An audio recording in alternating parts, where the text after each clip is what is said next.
Halo semua.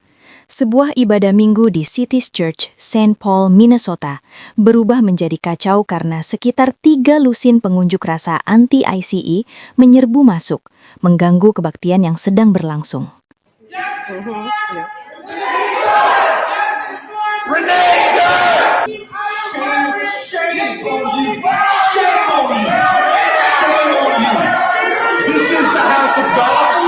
Why are you not at Whipple protesting?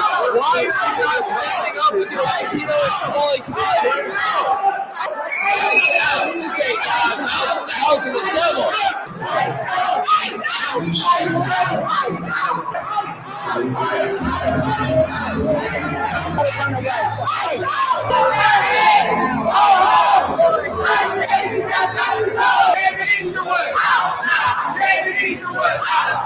We have a duty to win. Justice for our immigrant neighbors. Justice for our immigrant neighbors. Aksi ini memicu penyelidikan federal atas dugaan pelanggaran hak sipil dan memanaskan perdebatan nasional mengenai protes, penegakan hukum imigrasi, dan kesucian tempat ibadah. Video yang beredar menunjukkan para demonstran berjalan ke arah mimbar dan meneriakkan yel-yel seperti ICE keluar dan keadilan untuk Renee Good, merujuk pada wanita yang ditembak mati oleh agen ICE di Minneapolis pada 7 Januari lalu. Ibadah pun terpaksa dihentikan lebih awal. Inti kemarahan para pengunjuk rasa tertuju pada salah satu pendeta gereja tersebut, David Easterwood. Situs web gereja dan dokumen pengaduan mengidentifikasinya sebagai direktur sementara kantor lapangan ICE Saint Paul. Para pengunjuk rasa menuduhnya mengawasi operasi yang melibatkan taktik keras dan penangkapan ilegal. Renee Good adalah seorang warga negara Amerika berusia 37 tahun yang tewas ditembak oleh agen imigrasi dan bea cukai Amerika Serikat atau ICE, Jonathan Ross, pada tanggal 7 Januari 2026 di Minneapolis, Minnesota. Renee Good berada di dalam mobilnya, berhenti menyamping di jalan ketika Ross mengemudi mengelilingi kendaraannya dan kembali dengan berjalan kaki. Agen lain mendekat, dan salah satu dari mereka memerintahkannya untuk keluar dari mobil sambil menjangkau melalui jendela yang terbuka. Ross bergerak ke bagian depan kiri kendaraan saat Good mundur sebentar, lalu mulai mengemudi melawan arus lalu lintas sambil berbalik menjauh dari Ross. Sambil tetap tegak, Ross menembakkan 3 tembakan, membunuhnya. 1 melalui kaca depan, kemudian 2 melalui jendela samping pengemudi yang terbuka dari sisi kendaraannya saat melewatinya. Dia kemudian pergi dari tempat kejadian. Pembunuhan itu memicu protes nasional besar-besaran, aksi protes sipil lokal yang berkelanjutan, dan beberapa penyelidikan. Para pemimpin Divisi Hak Sipil Departemen Kehakiman menolak untuk membuka penyelidikan konstitusional yang mendorong pengunduran diri lebih dari selusin jaksa federal di Minneapolis dan Washington. Jaksa Agung Minnesota Keith Ellison bersama dengan kota Minneapolis dan Saint Paul mengajukan gugatan terhadap Departemen Keamanan Dalam Negeri untuk menghentikan penempatan agen ICE di negara bagian tersebut.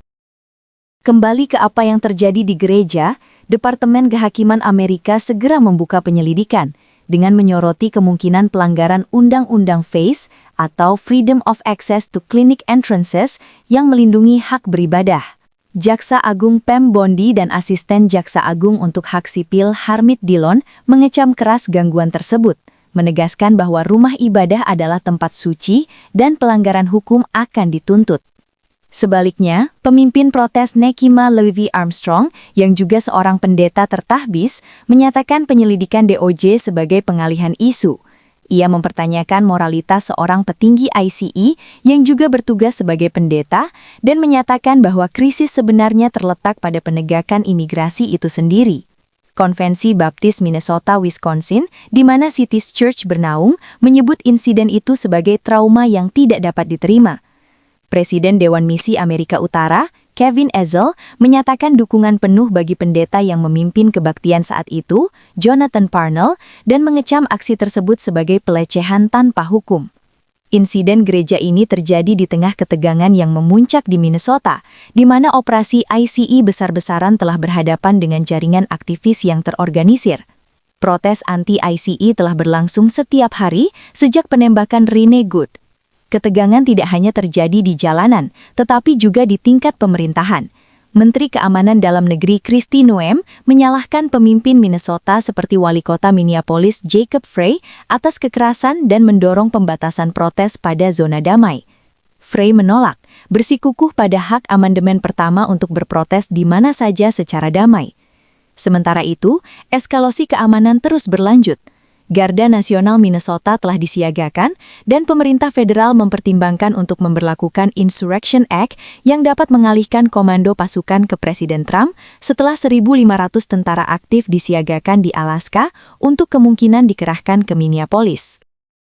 Beberapa pemimpin agama mendesak agar hak-hak jemaah dilindungi, sekaligus menunjukkan rasa empati terhadap para migran setelah para pengunjuk rasa anti penegakan hukum imigrasi mengganggu ibadah di Gereja Baptis Selatan di Minnesota. Banyak pemimpin agama merasa kecewa ketika pemerintahan Trump mengumumkan Januari lalu bahwa Badan Imigrasi Federal dapat melakukan penangkapan di gereja, sekolah, dan rumah sakit, mengakhiri kebijakan yang lebih luas yang melindungi ruang-ruang sensitif. Meskipun belum ada laporan tentang razia imigrasi selama ibadah gereja, beberapa gereja, termasuk di Twin Cities, telah memasang pemberitahuan di pintu mereka yang menyatakan bahwa agen ICE atau patroli perbatasan tidak diizinkan masuk. Gereja-gereja lain melaporkan penurunan jumlah jemaat, terutama selama peningkatan penegakan hukum. Peningkatan operasi baru-baru ini di Minnesota telah memperhadapkan lebih dari 2.000 petugas imigrasi federal dengan jaringan aktivis masyarakat dan demonstran yang terorganisir. Pemerintahan Trump dan pejabat Minnesota saling menyalahkan atas meningkatnya ketegangan tersebut. Para pemilih Kristen dan pemimpin agama di Amerika Serikat terpecah pendapatnya mengenai dilema moral dan hukum yang ditimbulkan oleh imigrasi, termasuk keberadaan sekitar 11 juta orang yang berada di negara itu secara ilegal dan lonjakan penyeberangan perbatasan ilegal serta permintaan suaka selama pemerintahan Biden. Terdapat perbedaan pendapat di antara dan di dalam denominasi Kristen mengenai apakah keharusan yang harus diutamakan adalah merawat orang asing dan sesama atau mematuhi hukum dan menekankan keamanan.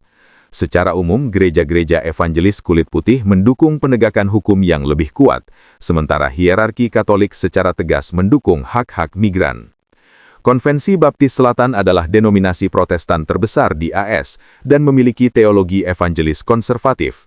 Miles Malin, yang memimpin Komisi Etika dan Kebebasan Beragama dari Konvensi Baptis Selatan, mengatakan bahwa para pemimpin agama dapat dan seringkali memimpin protes terhadap isu-isu sosial, tetapi ia mendesak adanya garis merah yang tegas terhadap tindakan yang menghalangi orang lain untuk beribadah.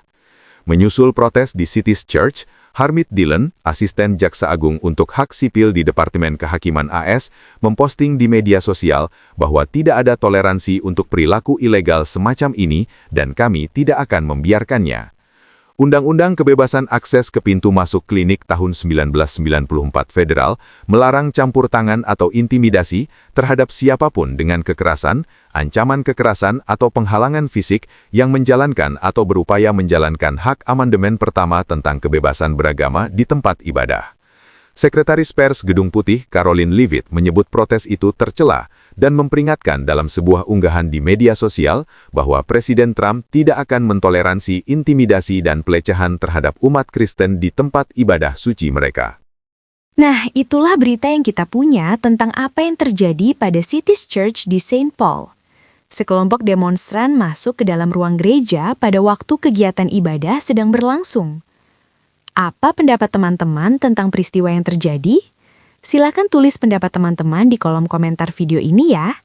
Sekian video kali ini, sampai jumpa di video yang akan datang. Tuhan Yesus memberkati. Naikkan gaji, kurangi pekerjaan, tambahkan fasilitas ibadah, perbanyak cuti. Aduh, pusing gue sama orang-orang ini. Kerjanya malas, keterampilannya kurang, tetapi nuntutnya banyak banget. Hai, apakah kamu baik-baik saja? Masalah SDM di perusahaan bikin aku pusing.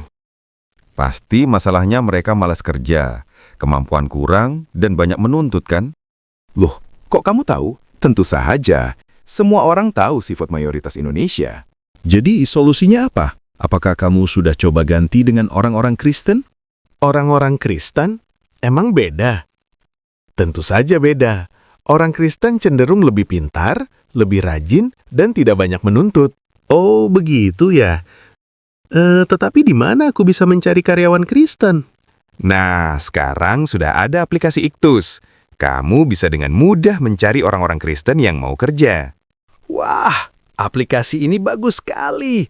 Mulai sekarang saya akan cari karyawan di Iktus. Nah, buat kamu yang cari kerja, buruan bergabung dengan iktus.com. Kami menunggu kamu di Iktus. Jangan lupa bagikan video ini Dan ajak teman-teman yang lain bergabung di Iktus.